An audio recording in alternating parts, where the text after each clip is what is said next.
Hi everyone, in this video we are going to discuss the energy of electromagnetic radiation. So in order to do this we have to get one thing straight. So electromagnetic radiation has both, this is the important part, wave and particle-like properties.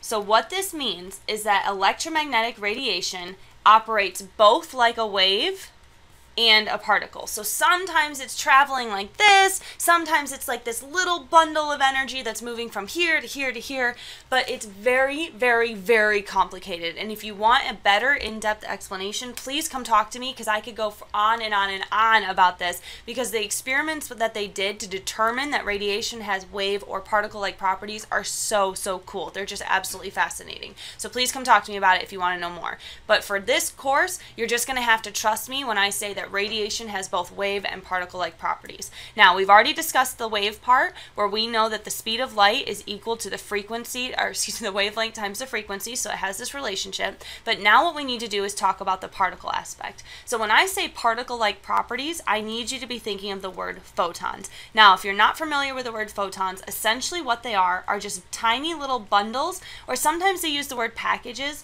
of light.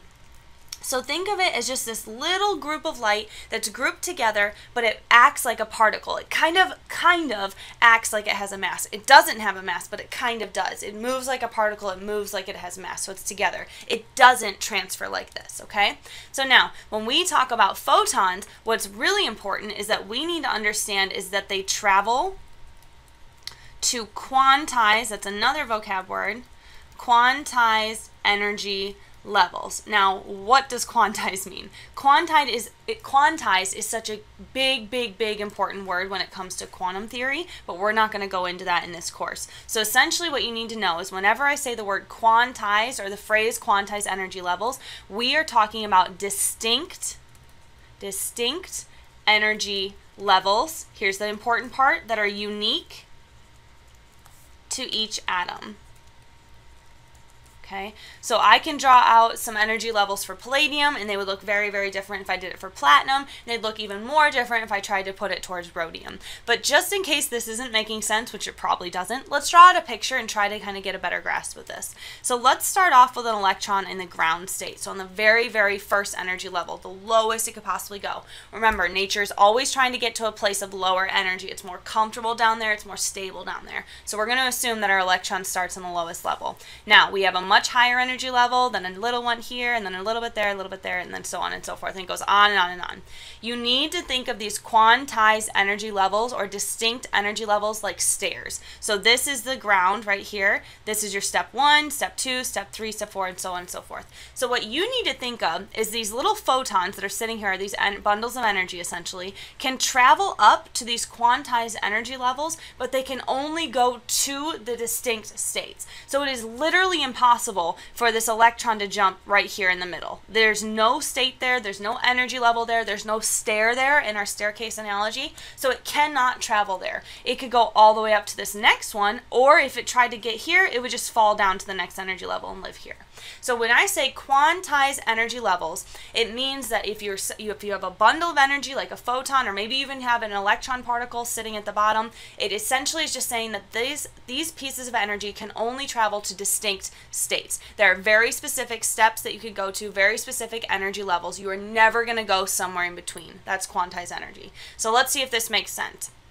Does hydrogen have quantized energy levels?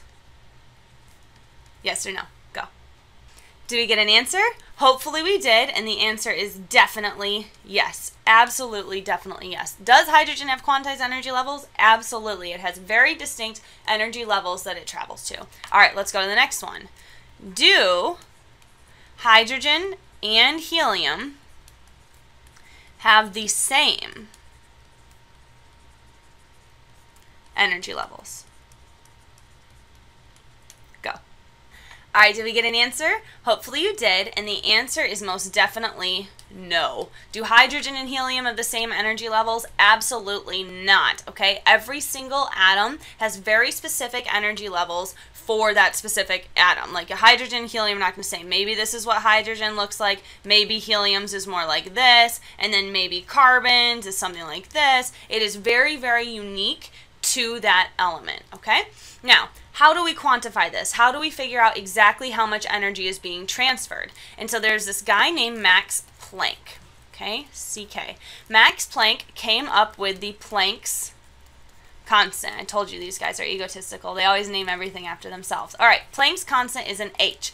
H is equal to 6.626 times 10 to the negative 34th, and it has a crazy unit. Okay, so the real unit is kilograms times meters squared over second. However, most people just translate that to a joule second. So a joule is equal to a kilogram meters squared per second squared. So normally when people write out Planck's constant, they write 6.626 times 10 to the negative 34th joules times seconds. So this bottom one right here is the most common version of Planck's constant. Now, the reason I'm telling you that is because you need Planck's constant in order to actually quantify this energy. So let's start off with the first equation where we have E is equal to H times nu. So here's your energy. Your energy is represented in joules, always, at least for this unit. We're going to talk about energy in terms of joules. Planck's constant we know, and that has a unit of joules times second. That's never going to change. It's a constant. And then we have frequency. Frequency we discussed earlier is inverse seconds, or we normally talk about it in terms of hertz. So this is one main equation where you can go from frequency and actually calculate how much energy is being transferred when you know a frequency. Now, because of our relationship that we know, where speed of light is equal to wavelength times frequency, we can actually convert this original equation in terms of wavelength for energy. So we know that energy is equal to Planck's constant times the speed of light, all divided by lambda. So now Planck's constant has the unit of joules times second, speed of light is meters per second, wavelength is in meters, and that all cancels out and leaves you with energy in terms of joules. So let's see if we can actually solve a problem using this new information. So an average microwave, okay, so average, this is more like a consumer microwave, not one at a giant restaurant chain or something like that. So an average microwave uses a frequency of, and we're just going to kind of go with the average here, 2.45 gigahertz. Now, my question is, how much energy is emitted? All right, did we find an answer? Hopefully we did, but the first thing we have to do is start identifying variables. So the question asks us about energy in terms of frequency.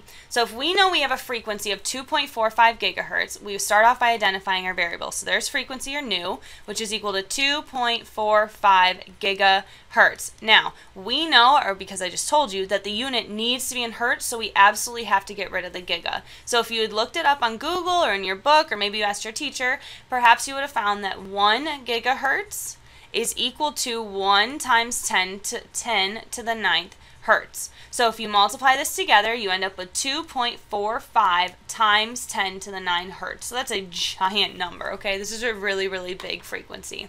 So what we can do now is try to determine our energy by saying E is equal to Planck's constant times nu, or Planck's constant times frequency. So all we have to do is plug our numbers in. We know Planck's constant never changes, 6.626 times 10 to the negative 34th, and that's in joules times seconds. We multiply that times our frequency that we just solved for, which is 2.45 times 10 to the 9th hertz, which we know is inverse seconds, so never forget that. So our seconds cancel out, and we're left with an energy equal to 1.62 times 10 to the negative 24th joules. So actually a really, really small amount of energy. So hopefully that made sense. If it doesn't, take a second and try to practice a couple problems like this. You need to be able to go from frequency to wavelength to energy and back and forth between everything. So good luck, take care of yourself, and drink water.